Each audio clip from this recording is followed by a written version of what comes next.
নমস্কার। গল্পের সাথে কিছুক্ষণে আমি প্রিয়াঙ্কা আপনাদের সকলকে স্বাগত জানাচ্ছি।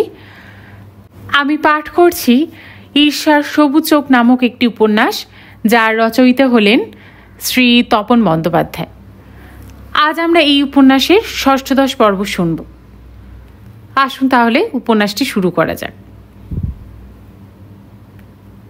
ঐন্দ্রিলার ডায়েরিটি পড়তে গিয়ে খুবই দ্ব্যর্থবোধক মনে হয়েছিল গার্গীর। পরে নিখুঁত বিশ্লেষণের পর অনুধাবন করেছিল আসলে দুজন পুরুষের কথা লেখা আছে ডায়েরির পৃষ্ঠায়। তাদের কেউই অবশ্য সায়ন নয়। দুজনের একজনকে ঐন্দ্রিলা চেয়েছিল মনে প্রাণে, আর অপরজন প্রবলভাবে আকাঙ্ক্ষা করেছিল ঐন্দ্রিলাকে।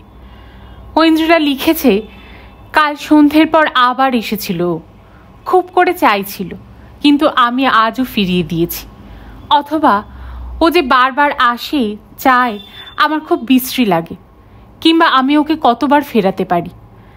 একজন পুরুষ মানুষ এভাবে কাকুতি মিনতি করে দেখলে কষ্ট হয়, কিন্তু আমি জানি এটা ভালো নয়।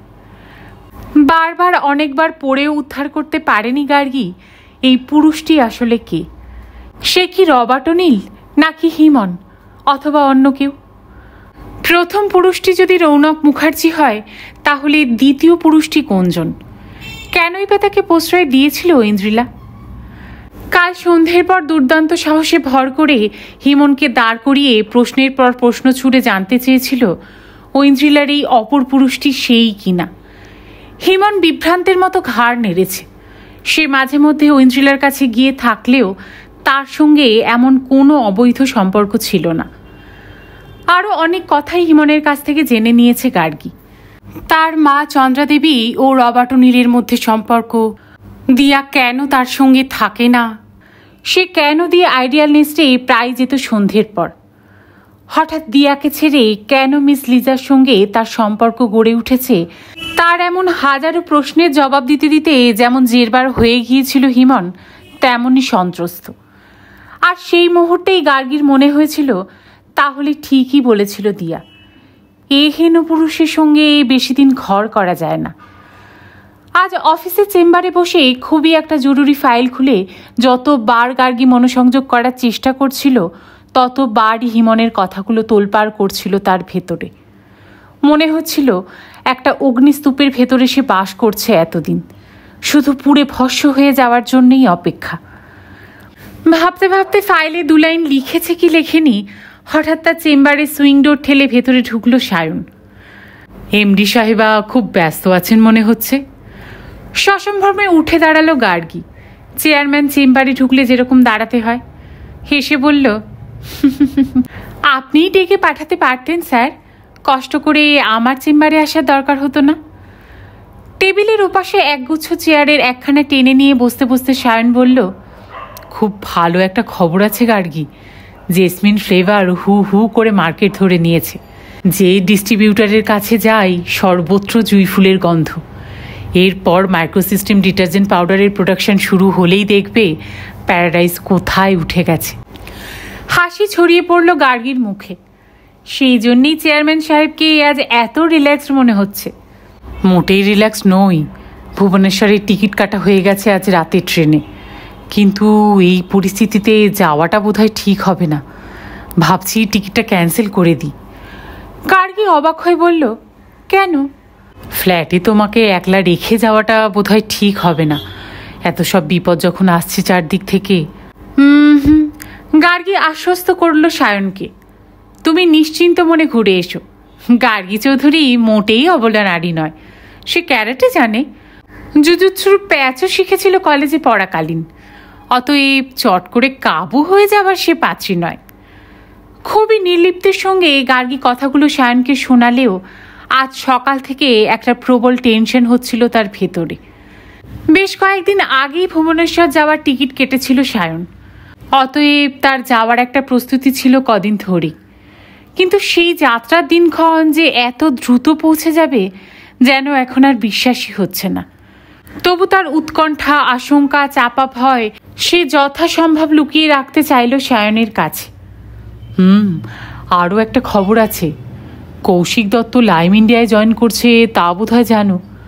আজ মধুমন্তীও আমাকে জানিয়েছে সেও ওখানে যাচ্ছে। তাই? খবরটা প্রায় জানাই ছিল গার্গীর, তবু যেন আশ্চর্য হলো। কিছু না বলে সে অপেক্ষা করলো সায়নের পরবর্তী সংলাপের জন্য। রাহুল রায় কাল আমাকে ফোন করেছিল, সে একবার দেখা করতে চায়। তাই? গার্গী কিছুক্ষণ তাকিয়ে রইল সায়নের দিকে, তারপর আস্তে আস্তে করে বলল, এলে সোজা আমার চেম্বারে পাঠিয়ে দিও। কালীজীবনবাবু খুবই ধরেছেন যাতে ওকে আমাদের কোম্পানিতে নিয়ে নেওয়া হয়। গার্গী গম্ভীর স্বরে বলল, আগে তো তার সঙ্গে কথা বলি, তারপর ভেবে দেখব কি করা যায়। সায়ন তার চেম্বার থেকে উঠে যাবার প্রায় ঘণ্টাখানেক পর রাহুল রায়ের স্লিপ পেল গার্গী। ভেতরে ডেকে পাঠাতেই যিনি প্রবেশ করলেন সেই মাঝারি উচ্চতার শ্যামবর্ণ লোকটিকে এই কদিনে প্রায় চেনাই হয়ে গেছে তার। রাহুল রায় হাসি হাসি মুখে চেয়ারে বসেই বললেন, চেয়ারম্যান সাহেবের ঘরে গিয়েছিলাম, উনি বললেন এমডি আপনার ইন্টারভিউ নেবেন। ইন্টারভিউ? গার্গী হাসল। লাইম ইন্ডিয়ায় এতদিনের অভিজ্ঞতা আপনার আর কি ইন্টারভিউ নেব? আসলে কদিন ধরে আপনার সম্পর্কে এত শুনেছি, ভাবলাম মানুষটার সঙ্গে একবার আলাপ করা যাক। এমনকি মিস্টার চৌধুরীও কদিন ধরে আপনার প্রশংসা করে চলেছেন। তাই? রাহুল রায় একটু শব্দ করে হাসলেন। It's very good of him, কিন্তু সত্যি বলতে কি অতখানি প্রশংসার যোগ্য আমি নই। যাই হোক, তা কি শুনেছেন আমার সম্পর্কে?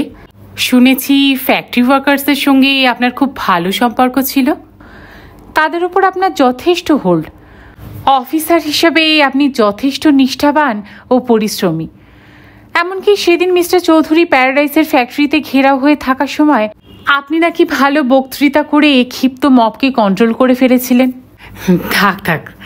রাহুল রায় লজ্জিত হয়ে পড়লেন, যেন আপনি আমার সম্পর্কে এত সার্টিফিকেট দিয়ে ফেললেন যে অস্বস্তি হচ্ছে শুনতে। গার্গী হেসে বলল, বড় মানুষের স্বভাবই এই যে তারা নিজের প্রশংসা শুনতে পছন্দই করেন না। কিন্তু আমি কিছুতেই বুঝতে পারছি না লাইম ইন্ডিয়ার চেয়ারম্যান কেন আপনাকে পছন্দ করলেন না।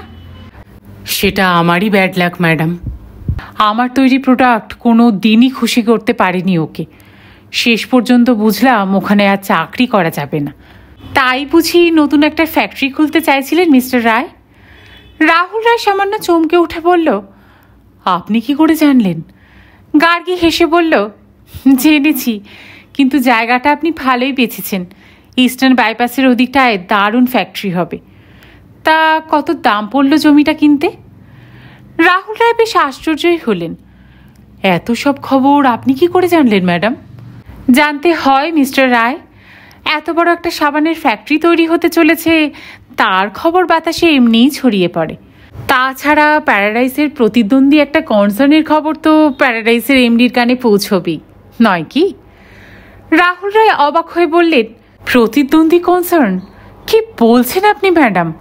প্যারাডাইস এখন কত উঁচুতে পৌঁছে গেছে। লাইম ইন্ডিয়ার মতো পুরনো কনসার্নও তার দাপটে খাবি খাচ্ছে এখন। তার পাশে এই নতুন কোম্পানির কোনো তুলনাই হয় না। তাছাড়া ফ্যাক্টরি আর হলোই না শেষ পর্যন্ত। আশ্চর্য হয়ে গার্গী বলল, কেন? সে কাহিনী আর নাইবা শুনলেন ম্যাডাম? সে কি, এত দূর এগিয়ে এসে বলছেন ফ্যাক্টরি হবে না? লাইসেন্সও নাকি পেয়ে গেছেন। আসলে কি জানেন ম্যাডাম, সায়ন চৌধুরী যেসব প্রোডাক্ট ম্যানুফ্যাকচার করছেন তার সঙ্গে প্রতিযোগিতা করে পেরে উঠবো না বুঝতে পেরেই আইডিয়াটা শেষ পর্যন্ত ড্রপ করে দিচ্ছি। তার চেয়ে বরং প্যারাডাইসের সায়ন চৌধুরীর কাছে কাজ করাই সবচেয়ে নিরাপদ। জমিটা কত পড়ল কিনতে? কিছুটা ইতস্তত করে রাহুল রায় বললেন, তা প্রায় 8 লাখের মতো। 8 লাখ? গার্গী বিস্মিত হলো। তার সঙ্গে এদিক ওদিক করে আরও নিশ্চয়ই 1,2 লাখ টাকা খরচ হয়েছে। এত টাকা ইনভেস্ট করার পর এখন পিছিয়ে আসতে চাইছেন? রাহুল রায় ম্লান হেসে বললেন, কিচ্ছু করার নেই ম্যাডাম, জমিটা বরং বিক্রি করে দেওয়া যাবে, কিন্তু এর পরও আরও কয়েক লাখ খরচ করে একটা লুজিং কনসার্ন ফেদে বসে মার খাওয়ার কোনো মানেই হয় না। গার্গী কিছুক্ষণ তাকিয়ে থাকলো রাহুল রায়ের দিকে, তারপর হঠাৎ প্রসঙ্গ পরিবর্তন করে বলল, আপনি নাকি খুবই গ্রহ নক্ষত্রে বিশ্বাস করেন মিস্টার রায়? রাহুল রায় অবাক হলেন। এইসব খবর আবার কোত্থেকে জোগাড় করলেন ম্যাডাম? নিশ্চয়ই রৌনক মুখার্জি বলেছে। গার্গী হাসল। আপনি তো অনেক রকম পাথর ধারণ করেন দেখছি। একসময় এই ব্যাপারে আমার খুব ইন্টারেস্ট ছিল। কত রকমের পাথর আছে, কার কি গুণ, কখন কোন গ্রহ বক্রি হলে কি কি পাথর ধারণ করতে হয়, খুব জানতে ইচ্ছা করে আমার। রাহুল রায় খুব উৎসাহিত হলেন। আসলে এগুলো পাথর নয়, রত্ন। নবরত্ন সম্পর্কে একটা শ্লোক আছে। গার্গী সন্ত্রস্ত হয়ে বলল, দাঁড়ান দাঁড়ান, এত সব শক্ত শক্ত শ্লোক শুনলে আমার সমস্তটা গুলিয়ে যাবে। আমি বরং দেখছি আপনার আঙ্গুলে কোনোটা লাল, কোনোটা নীল, কোনোটা বিড়ালের চোখের মতো রং, কোনোটা। গার্গীর অজ্ঞতায় খুবই কৌতুক অনুভব করলেন রাহুল রায়। বৈদুর্য, গোমেদ, প্রবাল ইত্যাদি রত্নের গুণ রং বোঝাতে শুরু করতেই গার্গী হঠাৎ বলল, কত রঙেরই তো কথা বললেন, বেগুনি রঙের রত্ন হয় না? রাহুল রায় ঘাড় নাড়লেন, না। কিন্তু জানেন, আমার কাছে একটা বেগুনি রঙের রত্ন আছে। আমার খুব ইচ্ছে ওটা দিয়ে একটা আংটি বানাবো। রাহুল রায় একটু গম্ভীর হলেন। ওটা বোধহয় রত্ন নয়, পাথর। তাই? গার্গী হঠাৎ জিজ্ঞাসা করল, তাহলে কদিন আগে আপনি একটা বেগুনি রঙের পাথর খুঁজছিলেন কেন? রাহুল রায় সচকিত হলেন। কে বলল আপনাকে? সেদিন রৌনক মুখার্জির বাড়ি গিয়েছিলাম, সেখানেই শুনলাম। ওরাই বলছিলেন। রাহুল রায় হেসে উঠলেন শব্দ করে। ওরা নিশ্চয়ই ভুল করেছিলেন। আমি যা খুঁজছিলাম তা হলো একটা ভালো নীলা। বলে তার আঙ্গুলে পড়া গাঢ় নীল রঙের পাথরটা দেখিয়ে বললেন, এই দেখুন, এটা নীলা। নীলা যদি কারোর সহ্য হয় তাহলে সে একেবারে রাজা হয়ে যাবে, আর সহ্য যদি না হয় তাহলে ভিখারি। আচমকা তার মৃত্যু পর্যন্ত হতে পারে, হয় ইস্পার নয় উস্পার। গার্গী একটু হেসে বলল, তা আপনার সহ্য হলো? ঠিক বুঝতে পারছি না, তবে খারাপও এখনো পর্যন্ত কিছু হয়নি। বলে রাহুল রায় হাসলেন। এখন যদি প্যারাডাইসে একটা কাজের সুযোগ করে দেন তাহলে নিশ্চয়ই ভালো সময় আসবে। গার্গী আবার তাকালো রাহুল রায়ের চোখের দিকে, সামান্য গম্ভীর হয়ে বলল, ঠিক আছে, আপনার সঙ্গে তো আলাপ হলো। আজ রাতে মিস্টার চৌধুরী ভুবনেশ্বরে যাচ্ছেন, 2-3 দিন পরে ফিরবেন। উনি ফিরে এলেই আমরা একটা ডিসিশন নিয়ে নেব। রাহুল রায় আশ্চর্য হয়ে বললেন, মিস্টার চৌধুরী ভুবনেশ্বরে যাচ্ছেন নাকি? কাল তো অনেকক্ষণ টেলিফোনে কথা হলো ওর সঙ্গে, কই কিছু বললেন না তো? আসলে ওর যাওয়ার ব্যাপারটাই অনিশ্চিত হয়ে গিয়েছিল। আপনি হয়তো শুনে থাকবেন, ওর ভাই হিমন কয়েকদিন আগে নিরুদ্দেশ হয়। পুলিশ সন্দেহ করেছিল হয়তো এর পেছনে সায়ন চৌধুরীর কোনো ভূমিকা আছে। পুলিশ ইন্সপেক্টর ফোন করে বলেছিলেন এখন মিস্টার চৌধুরী যেন বাইরে না যান। বলে গার্গী থামলো এক মুহূর্ত। আপনি কি হিমনকে চেনেন? হিমন বা দিয়া, ওদের কাউকে? রাহুল রায় ঘাড় নাড়লেন, না, তবে খবরের কাগজে ওদের নাম দেখেছি। তা এখন কি পুলিশ পারমিশন দিল? হ্যাঁ, কাল রাতে হিমন ফিরে আসায়।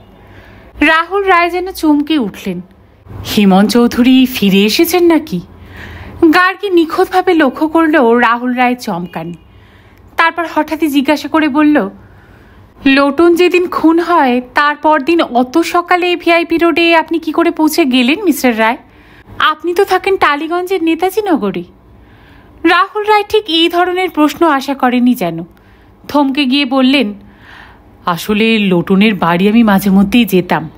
লোটন খুন হয়েছে আগের রাতে তা জানতাম না, হঠাৎ গিয়ে শুনি এরকম একটা দুর্ঘটনা।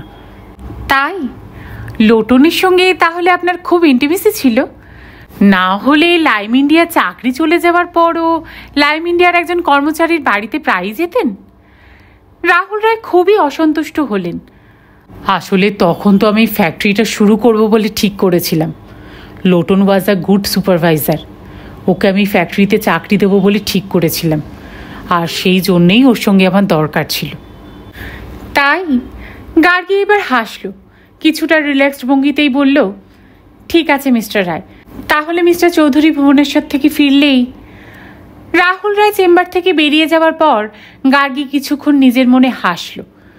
কিছু উল্টোপাল্টা প্রশ্ন করে বেশ বিপাকে ফেলেছিল রাহুল রায়কে। ইচ্ছে ছিল আরও অনেকক্ষণ খেলানোর, কিন্তু বিকেল হয়ে আসছে। সায়ন বাড়ি ফিরেই বেরিয়ে পড়বে জগন্নাথ এক্সপ্রেস ধরতে। মাত্র 2 রাত্রি থাকবে না সায়ন। দুরাত্রি দুদিন, অথচ সেই দুটো রাত্রি ক্রমশ পাথর হয়ে চেপে বসছে তার বুকে। যত সন্ধে এগিয়ে আসছে ততই টেনশনে অবশ হয়ে আসছে তার শরীর। তার ভেতরে ভর করছে এক অদ্ভুত দুশ্চিন্তা, ভয়, উৎকণ্ঠা। কেবলই মনে হচ্ছে যাই, আলোদার বাসাতেই না হয় থেকে যায় 2 রাত্রি। নইলে গভীর রাত্রে কেউ হয়তো এসে বেল বাজাবে তার দরজায়, বলবে দরজা খোলো। 4:30টায় বাড়ি ফিরে প্রস্তুত হয়ে আবার 6টার মধ্যে বেরিয়ে পড়ল ওরা। ঠিক সন্ধে 7টায় জগন্নাথ এক্সপ্রেস। যাওয়ার সময় নিজেই গাড়ি ড্রাইভ করে নিয়ে গেল সায়ন। স্ট্যান্ড রোডে জ্যামজট কাটিয়ে হাওড়া ব্রিজের ওপর খারাপ হয়ে যাওয়া একটা ট্রামের ঝঞ্ঝাট পেরিয়ে ঠিক 6:45টার মধ্যে পৌঁছে গেল ওরা স্টেশনে। তখনও সায়ন বারবার বলছিল, তোমাকে একলা রেখে যেতে খুবই টেনশন হচ্ছে গার্গী। কিন্তু গার্গী প্রতিবারই বলেছে, নো টেনশন প্লিজ।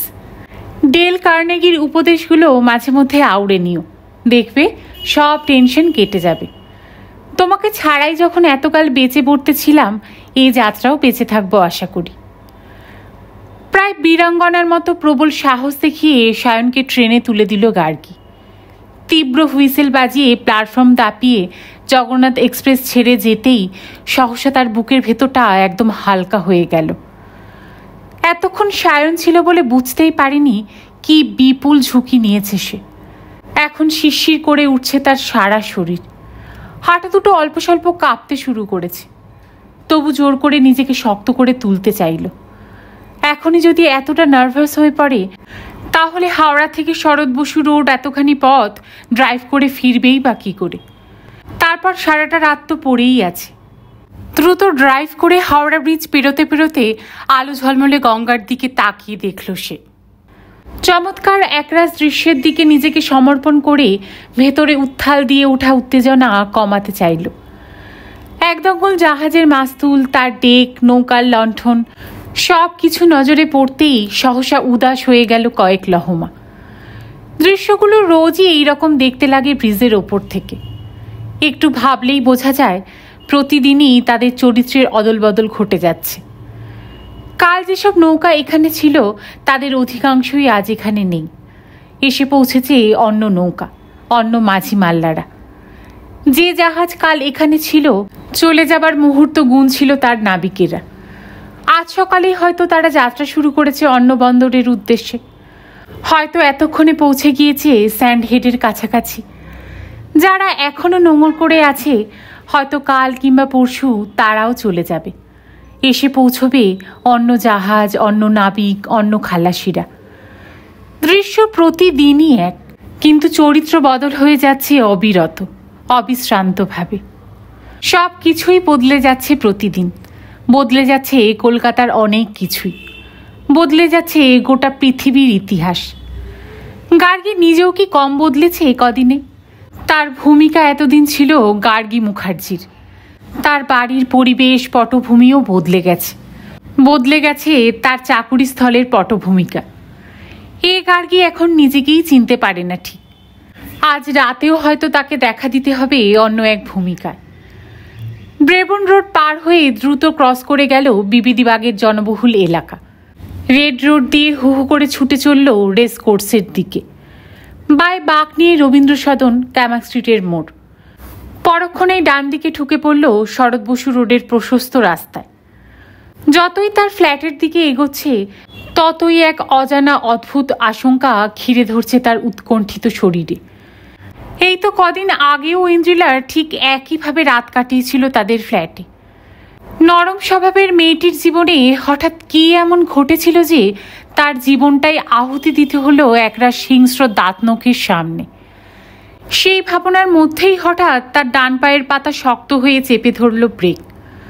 অন্যমনস্কতার ভেতর কখন যে সে এসে পৌঁছেছে ব্লু ওয়ান্ডারের সামনে তা সে খেয়ালই করেনি।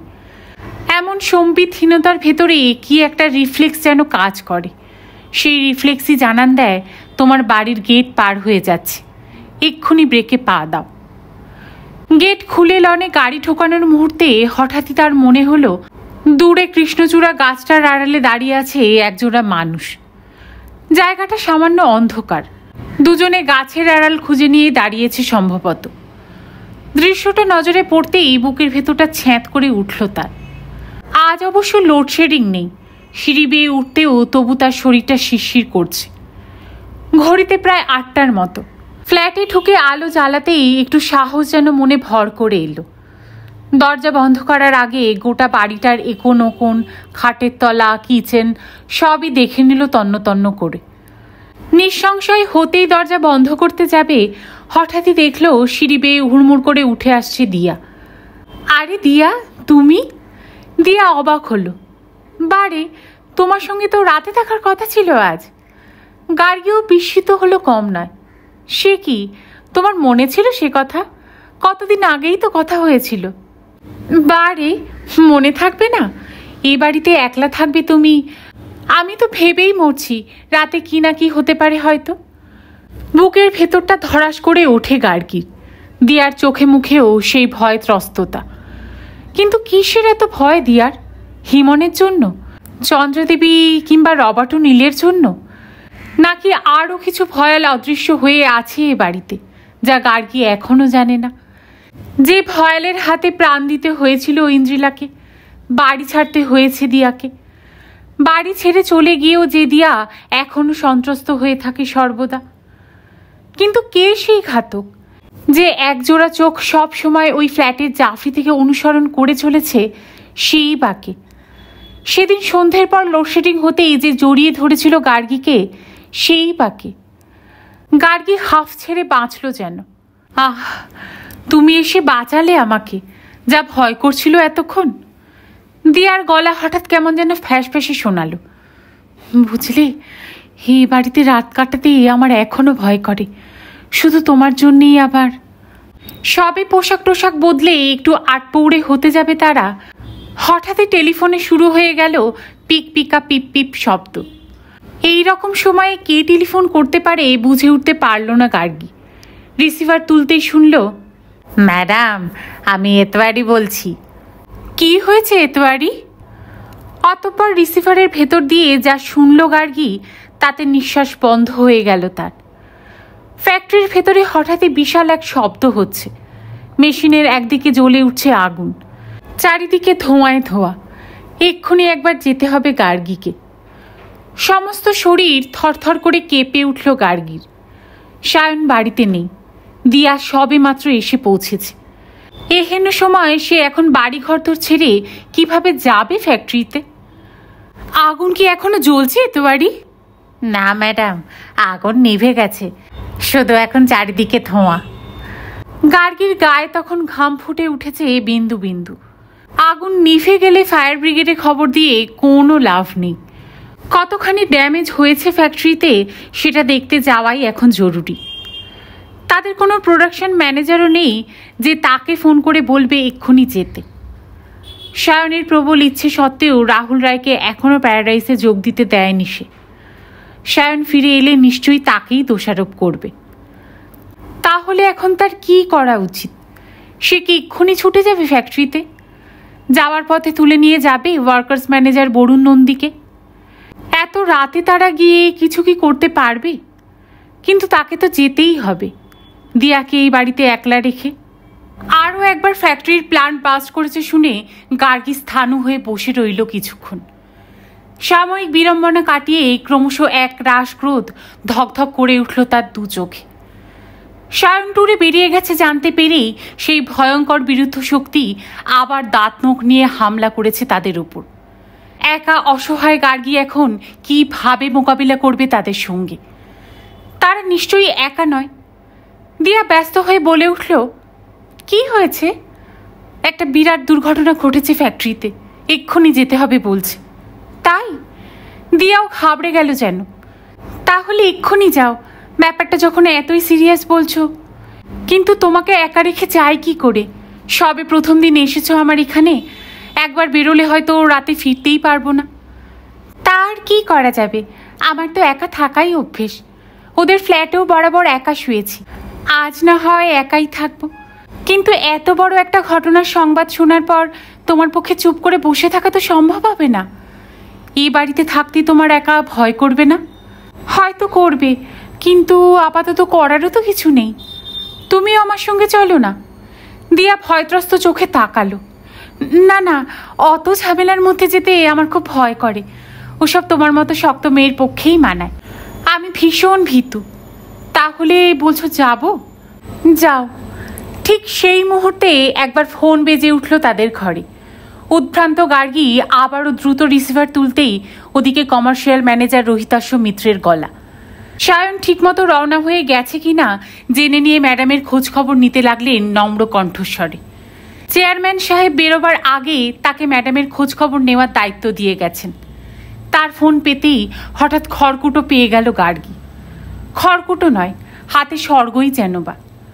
তৎক্ষণাৎ বলল, মিস্টার মিত্র, ফ্যাক্টরি থেকে একটা খারাপ খবর এসেছে। এই মাত্র আগুন ধরে গিয়েছিল প্ল্যান্টে। এখনো ধোঁয়ায় ভরে আছে ফ্যাক্টরি। আপনি এক্ষুনি একবার ফ্যাক্টরিতে যান। তেমন হলে আমাকে ওখান থেকে ফোন করবেন। রোহিতাস্য মিত্র ভীষণ ঘাবড়ে গেলেন। ব্যস্ত হয়ে বললেন, তাই নাকি? কি ভয়ানক খবর! আমি এক্ষুনি যাচ্ছি। আপনি বেশি দুশ্চিন্তা করবেন না ম্যাডাম।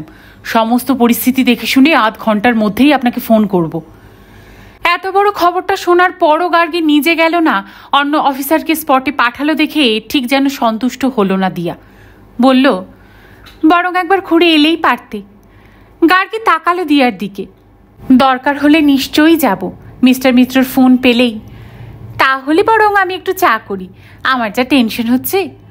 গার্গী তৎক্ষণাৎ ব্যস্ত হলো। দাঁড়ো, আমিই করছি। চা করতে গিয়ে তবু কিছুটা টেনশন কাটানো যাবে। দ্রুত 2 কাপ চা করে এনে তাতে চুমুক দিয়ে ভেতরের উত্তেজনা কমাতে চাইল গার্গী। দিয়ার দিকে তাকালেও কয়েকবার। এর আগে যে কবার দেখেছে কেমন অদ্ভুত মনে হয়েছে দিয়াকে। আজও তার ঠোঁটে লিপস্টিক, কানে ঝুলঝুল করছে পুঁতি বসানো দুল। নতুন ধরনের কপালে আধখানা চাঁদের মতো টিপ। বেশ সাজগোজের বাহার আছে তার। পরনের শাড়িটিও খুব দামি, এমনকি চোখের পাতায় আই শ্যাডো। প্রায় মিনিট 35 পর ফ্যাক্টরি থেকে ফোন এলো রোহিতাস্য মিত্রের। হুড়মুড় করে উঠে গিয়ে ফোনটা ধরতেই গাড়ি শুনল, কই ম্যাডাম, কোনো দুর্ঘটনাই তো ঘটেনি এখানে। এ তো বাড়িও তো ঘুমোচ্ছিল। ডাকাটাকি করতেই উঠে এসে বলল, সে তো কোনো ফোন করেনি আপনাকে। সে কি? গার্গী স্তম্ভিত হলো। প্রাথমিক বিস্ময় কাটিয়ে বলল, সরি মিস্টার মিত্র, তাহলে এই ভুতুরে ফোনই হবে। আপনাকে এত রাতে বিরক্ত করার জন্য খুবই লজ্জিত হচ্ছি। না না, গুড নাইট ম্যাডাম। রিসিভার রেখে প্রবল দুশ্চিন্তার হাত থেকে রেহাই পেল গার্গী। কিন্তু এখনও সে বুঝে উঠতে পারছে না ভুতুরে ফোনের কণ্ঠস্বরটি তাহলে কার। গলাটা কি তার চেনা চেনা মনে হলো? এতবাড়ির গলা নকল করে কে এত রাতে বিভ্রান্ত করে তাকে নিয়ে যেতে চাইছিল ফ্যাক্টরির দিকে? ফ্যাক্টরিতে গেলে তাকে কি লোটনের মতো? গার্গী আর কিছু ভাবতে পারল না। এমনিতেই সায়ন চলে যেতে ভীষণ সন্ত্রস্ত হয়ে আছে। তার উপর হঠাৎ এরকম ভয়ঙ্কর ফোন তাকে বিপর্যস্ত করে ফেলল দ্বিগুণ আতঙ্কে। বুঝতে পারছে না আজ রাতে তার সামনে আরও কি বিভৎস সময় ঘনিয়ে আসছে। দিয়াও হাঁপ ছেড়ে বলল, কিন্তু কে এমন মিথ্যে খবরটা দিল বলো তো তোমায়? সেটা তো আমিও ভাবছি। বলতে বলতে উঠে পড়ল গার্গী। তার সামনে এখন অনেক গার্হস্থ্য ঝামেলা। ফ্রিজে যা খাবার আছে তাতে তার একার পক্ষে যথেষ্ট হলেও দিয়ার হবে না। অতএব এই মুহূর্তে তাকে কিচেনে ঢুকে পরিপাটি করে রান্না করতে হবে অনেক কিছু। তাছাড়া আরও আছে 33 রকমের টুকিটাকি গৃহস্থালী। তার এত সব কাজে ব্যস্ত থাকার সময় দিয়া উঠে ঘুরে বেড়াতে লাগলো এই ঘর ও ঘর। সায়নের বইয়ের আলমারির সামনেও দাঁড়ালো কিছুক্ষণ। কিছুটা সময় কাটালো সায়ন আর ঐন্দ্রিলার ফটোটির সামনে। কি যেন দেখলো খুবই গভীর পর্যবেক্ষণে। তারপর হঠাৎ গার্গীকে জিজ্ঞাসা করল, মিস্টার চৌধুরী খুব পড়াশোনা করেন তাই না? হ্যাঁ, করতেই তো হয়। আচ্ছা, এই যে এত সব প্রোডাক্ট তৈরি হয় প্যারাডাইসের, সবই কি ওর তৈরি? গার্গী আবার মাথা নাড়ল। হ্যাঁ। এই যে নতুন একটা সাবান বেরোলো সেটাও? হ্যাঁ। দিয়া হঠাৎ খুব উৎসাহিত হয়ে পড়ল। জানো, আমার খুব জানতে ইচ্ছে করে কিভাবে সব মাথা কাটিয়ে উনি বার করেন। কেন, রিসার্চ করে? কোথায় রিসার্চ করেন? ল্যাবরেটরি রুমে। তোমাদের পাশে একটা ল্যাবরেটরি রুম আছে তাই না? হ্যাঁ আছে। আচ্ছা, শুনছিলাম আরও একটা নতুন কি ফর্মুলা আবিষ্কার করছেন উনি। তাতে দারুণ একটা ডিটারজেন্ট পাউডার তৈরি হবে। মাইক্রোসিস্টেম না কি যেন? সেটা বেরোলে নাকি হই হই পড়ে যাবে। গার্গী হেসে ফেলে বলল, তুমি কোত্থেকে শুনলে? দিয়া ভাবার চেষ্টা করে বলল, শুনেছি কার কাছে যেন সেরকম ডিটারজেন্ট পাউডার নাকি এখনও এ দেশে কেউ তৈরিই করতে পারেনি, বড় বড় কোম্পানিও নাকি ডাউন খেয়ে যাবে। গার্গী দিয়ার দিকে তাকালো, এত কিছু শুনে ফেলেছ? দিয়া হঠাৎ বলল, ল্যাবরেটরি ঘরটা একটু দেখবো, আমার এসব দেখতে না খুব ইচ্ছে করে। গার্গী একটু শক্ত হলো, না, মিস্টার চৌধুরী আমাকে ও ঘরে ঢুকতে দেন না, ওই ঘরটা ওর এক্সক্লুসিভ। তাই? দিয়া হঠাৎ নিরুৎসাহিত হয়ে পড়ল। কিছুক্ষণ পর বলল, রাতের রান্নাটা আমি করব? গার্গী অবাক হয়ে মাথা নাড়ালো, না না, তুমি দু একদিনের জন্য এসেছো, তুমি করবে কেন? দেখোই না আমি কিরকম রান্না শিখেছি। যতক্ষণ গার্গী কিচেনে ব্যস্ত রইল, দিয়া কেবলই ঘুরঘুর করতে লাগলো এ ঘরে ও ঘরে, কখনো সায়নের আলমারির সামনে, কখনো ব্যালকনিতে, কখনো ল্যাবরেটরি ঘরের সামনে। কিছুক্ষণ পরপর ঢু দিতে লাগলো কিচেনেও। একবার এসে বলল, দারুণ গন্ধ বেরোচ্ছে, কিন্তু জোর খাওয়া হবে বলে মনে হচ্ছে। গার্গী হাসলো, দেখো খেতে পারো কিনা। দিয়া হঠাৎ জিজ্ঞাসা করলো, আচ্ছা তুমি কখনো ল্যাবরেটরি ঘরে ঢোকনি? না। ঐন্দ্রিলাও বলতো সেও কখনো ও ঘরে ঢোকেনি, ঢুকতে নাকি মানা আছে। হ্যাঁ, কেন, কি আছে ও ঘরে? তোমাদের কখনো জানতে ইচ্ছে হয়নি? আর কেনই বা মানা আছে? গার্গী তাকালো দিয়ার দিকে, গম্ভীর হয়ে বলল, আমি যে জিনিসটা জানি না, বুঝবো না, তা নিয়ে অহেতুক কৌতূহল আমার নেই। দিয়া তৎক্ষণাৎ চুপ হয়ে গেল। রাতের খাওয়া দাওয়া সেরে কাজ মিটিয়ে ফ্রি হতে হতে প্রায় 11:45 মতো। যত রাত হয়ে আসছে ততই উৎকণ্ঠিত হয়ে উঠছে গার্গী। শোয়ার ব্যবস্থা করতে উদ্যোগী হতেই দিয়া বলে উঠল, আমাকে পাশের ঘরে বিছানা করে দিও, আমি আবার কারোর সঙ্গে শুতে পারি না। শেষ কথাটা খট করে কানে বাজল গার্গীর, যদিও সে নিজেও এতক্ষণ দ্বিধায় ছিল এই বিষয়ে। যে বিছানায় সায়ন শোয়ে সেখানেই দিয়া শোয়ার ব্যবস্থা করতে তার একটুও সায় ছিল না, বরং ভেবেছিল বাইরের ঘরেই বিছানা করে নেবে দুজনের। এখন দিয়ার কথায় অবশ্য কিছুটা আশ্বস্তই হলো, কিন্তু পুরোপুরি হলো কি? শোয়ার ঠিক আগে এ ঘরে ও ঘরে ঘুরঘুর করতে দিয়া হঠাৎ বলে উঠল, এ ঘরে একটা অ্যাস্ট্রে থাকতো না, সেটা কোথায় গেল? গার্গী দাঁত দিয়ে ঠোঁট কামড়ালো, অ্যাস্ট্রে কি হবে? দিয়া কেমন লাজুক হাসলো, মানে আমার একটা না বাজে অভ্যেস হয়ে গেছে বলে তার বিছানার পাশে রাখা সিগারেটের একটা প্যাকেট তুলে দেখালো। গার্গীর বুকের ভেতরে একটা রেলগাড়ি দমকা হাওয়ার ঘূর্ণি তুলে তীব্র বেগে ছুটে গেল। ঝমঝম শব্দে মাথাটা টলেই যাচ্ছিল তার। কোনো ক্রমে সামলে নিয়ে বলল, দাঁড়াও দিচ্ছি। অ্যাস্ট্রেটা পরিষ্কার করে নিয়ে এসে দিয়াকে দিল। দিয়ার চোখের দিকে তাকিয়ে ভীষণভাবে কেঁপে উঠল। এ চোখ তার ভারী চেনা। হঠাৎ মনে হলো একটা ভয়ঙ্কর দুঃসাহসিক সিদ্ধান্ত সে নিয়ে ফেলেছে আজ। এখন এই রাতের বেলা সে একদম একা, অসহায়। কিন্তু এখন তো তীর বেরিয়েই গেছে হাত থেকে, ফেরানোর কোনো উপায়ও নেই। দিয়া দুটো দরজার মাঝখানের পর্দা টেনে দিয়ে সিগারেট ধরালো। তার ধোয়া কুণ্ডলি পাকিয়ে গার্গীর ঘরেও ঢুকে পড়ল কিছুটা। ধোয়া নয়, কুণ্ডলি পাকানো সাপই মনে হলো গার্গীর। এ ঘরে আলো নিভিয়ে তখন এক বিপুল আতঙ্কে ক্রমশ নীল হয়ে যাচ্ছে গার্গী। একটু আগেই ঘুম আসছিল তার চোখে, এখন সে ঘুম উঠে গিয়ে তার সমস্ত শরীর ভয়ে, ক্রোধে ক্রোধে সহসা টান টান। একা জেগে জেগে কেবলই উসখুস করতে থাকলো বিছানায়। প্রতি মুহূর্তে মনে হচ্ছে এই ফ্ল্যাটে শুধু সে আর দিয়া নয়, আরও কেউ অদৃশ্যভাবে বিরাজ করছে কোনো গোপন কুঠুরিতে। রাত্রি গভীর হলেই সে বেরিয়ে আসবে হাহা শব্দ করে ঘর কাঁপিয়ে। একটা সিগারেট শেষ হতে আরও একটা সিগারেট ধরালো দিয়া, পরপর দুটো। তার মানে বেশ নেশা আছে ওর। গার্গী আতঙ্কিত হয়ে শুধু দেখছে ধোয়ার কুণ্ডলিতে ভরে যাচ্ছে তার ঘর। সমস্ত ধোয়া জমে যেন একটু পরেই জন্ম নেবে এক বিশাল দৈত্যের। দ্বিতীয় সিগারেটটি শেষ হওয়ার মিনিটখানেক পরে দিয়ার ঘরের লাইটটা নিভে গেল। তৎক্ষণাৎ মিশ অন্ধকার তার ভয়াল ডানা বিছিয়ে নেমে এলো সমস্ত বাড়িটায়। মুহূর্তে গার্গীর ভেতরে এক মহিষ চেহারার দাপুটে মোটর সাইকেল এক টানা ভটভট শব্দ তুলে ঘুরে বেড়াতে শুরু করলো ভয়ঙ্কর গতিতে। তার শরীর জুড়ে তখন এক তীব্র কাঁপ, জ্বালা করছে তার দুটো চোখ, শুকিয়ে আসছে জিভ। শব্দহীন জেগে শুধু 1, 2, 3 করে রাত্রির প্রতিটি মুহূর্ত গুনে যাচ্ছিল। কেবলই মনে হচ্ছে এ তার জীবনের দীর্ঘতম রাত। এমন ভয়ঙ্কর রাত, এহেন দুঃস্বপ্নের মতো রাত তার জীবনে আর কখনো আসেনি। বাইরের শরৎ বসু রোডে তখনও ভেসে আসছে 2-1টা গাড়ির হুসহুস করে চলে যাবার শব্দ। শোনা যাচ্ছে একলা কোনো মাতালে জড়ানো কণ্ঠস্বরের গান। অনেক দূরে কয়েকজন মানুষ হই হল্লা করছে, শোনাও গেল কিছুক্ষণের জন্য। তার একটু পরেই কয়েকটা কুকুরের তুমুল ঝগড়া। তার একটু পরেই হঠাৎ গার্গীর মনে হলো 2 ঘরের মাঝখানের পর্দাটা দুলে উঠল যেন। দম বন্ধ করে তার নজর তীক্ষ্ণ হয়ে উঠল মুহূর্তে। পর্দা সরিয়ে কেউ কি এই ঘরে ঢুকতে চাইছে? দিয়াই কি মুখ বাড়ালো ওখানে?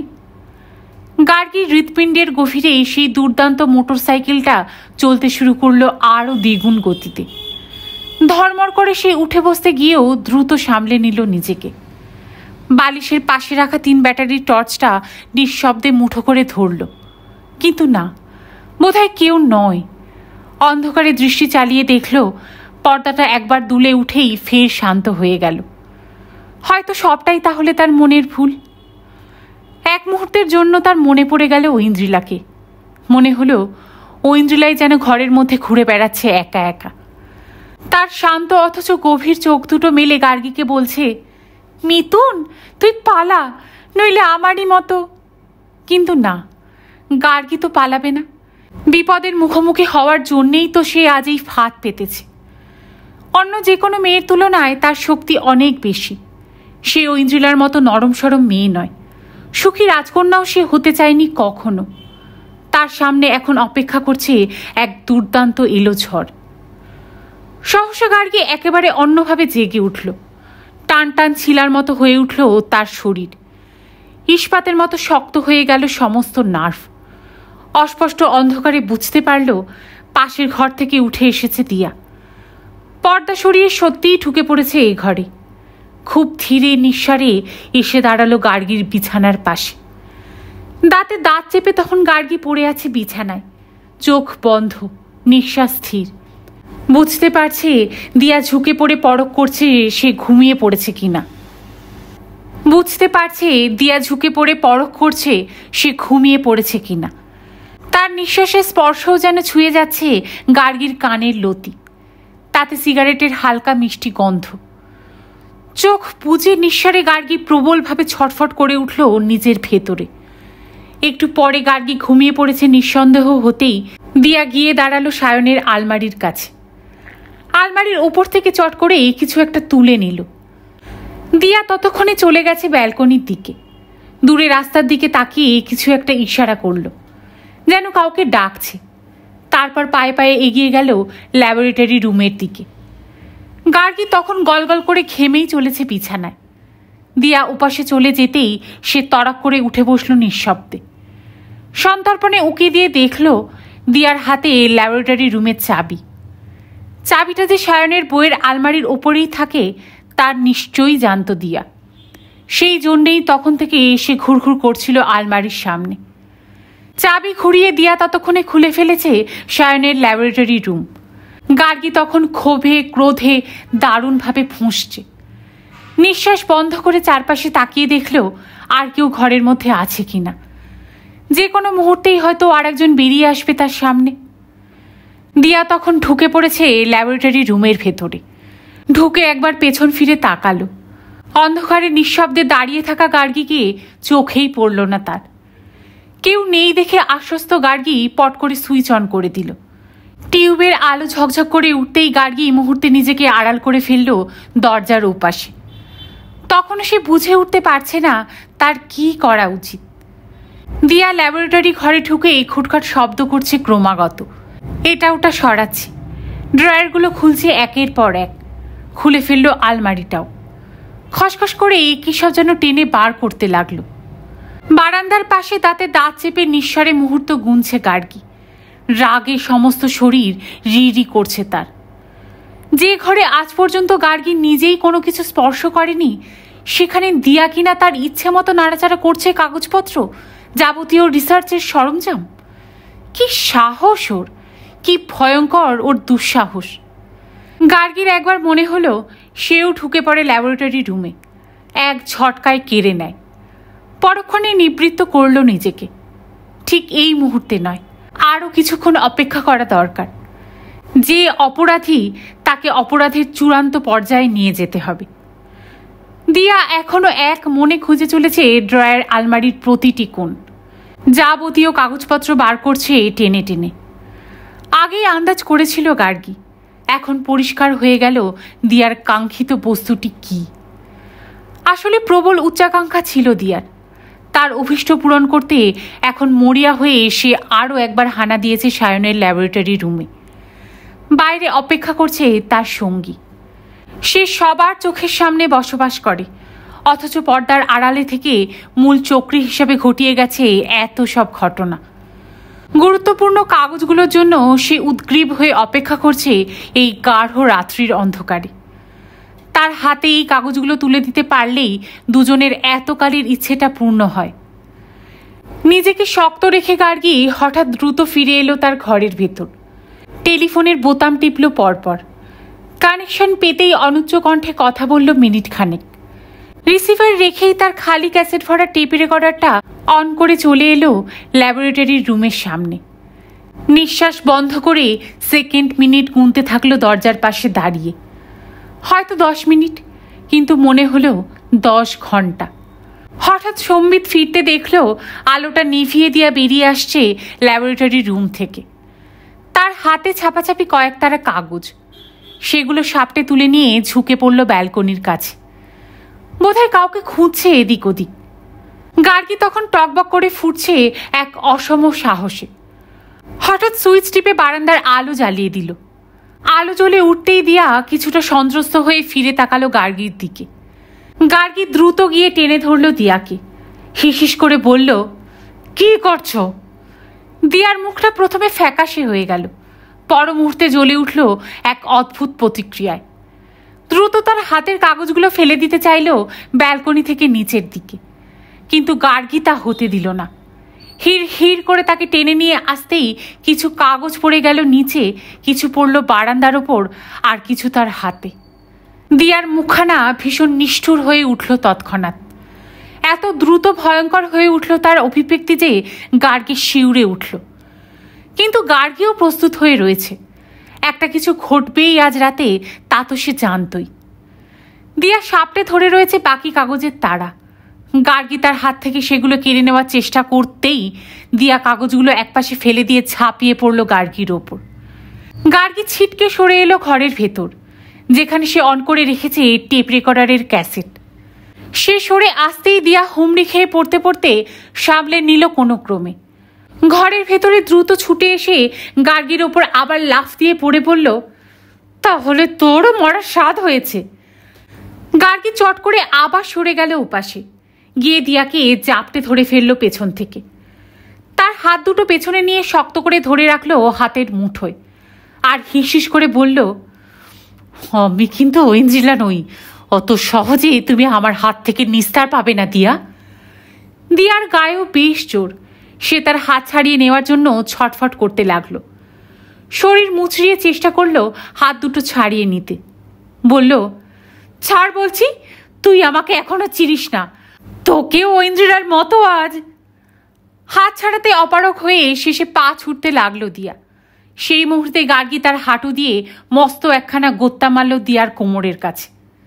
দিয়া কোঁক করে উঠল। গার্গী এবার তার হাত দুটো মুচড়ে দিয়ে বলল, এখন তোমাকে কি করা উচিত জানো? ঠিক যেভাবে ঐন্দ্রিলাকে গলা টিপে মেরে কেরোসিন ঢেলে পুড়িয়ে মেরেছিলে, ঠিক সেই রকম মেরে ফেলা উচিত। দিয়া ক্রমশ ভয়ঙ্কর হয়ে উঠছে। প্রথমবার সে ভুল কাগজপত্র নিয়ে গিয়ে ব্যর্থ হয়েছিল।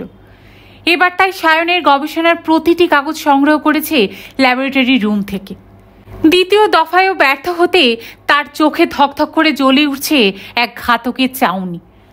সে পুনর্বার শরীর মুচড়ে নিজেকে ছাড়ানোর চেষ্টা করতেই তার কোমরে আর একখানা গোত্তা মারল গার্গী। গলা থেকে এবার আর্তনাদ ছড়িয়ে পড়তেই গার্গী বলল, এরকম আরও কয়েকটা গোত্তা মারলেই তোমার কোমর ভেঙে পড়ে যাবে। দিয়া তবুও চেষ্টা করতে ছাড়ল না। ঘুরে দাঁড়িয়ে গার্গীর চুলের রাশ টেনে ধরল হঠাৎ। দেখো না এবার তোমার কি হাল হয়।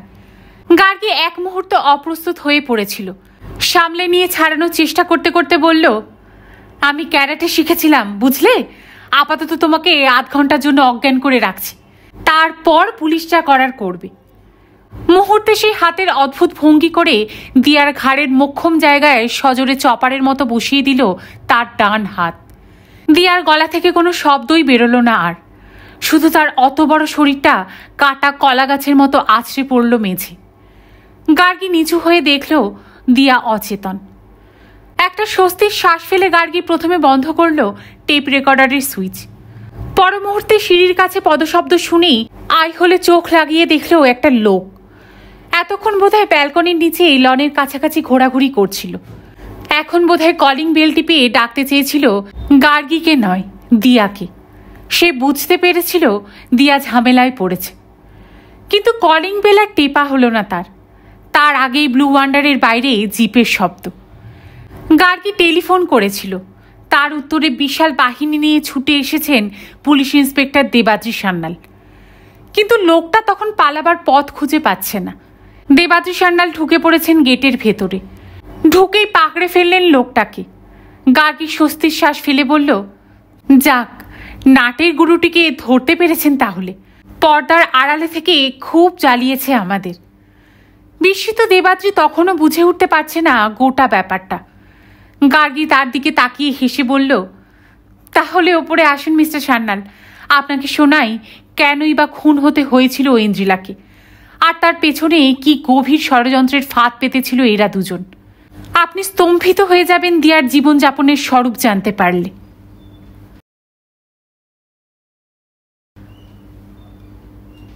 শেষ করলাম শ্রী তপন বন্দ্যোপাধ্যায়ের একটি উপন্যাস ঈশ্বর সবুজ চোখের ৬ষ্ঠ-১০তম পর্ব। সকলে খুব ভালো থাকবেন। গল্প শোনার জন্য আপনাদের সবাইকে অসংখ্য ধন্যবাদ।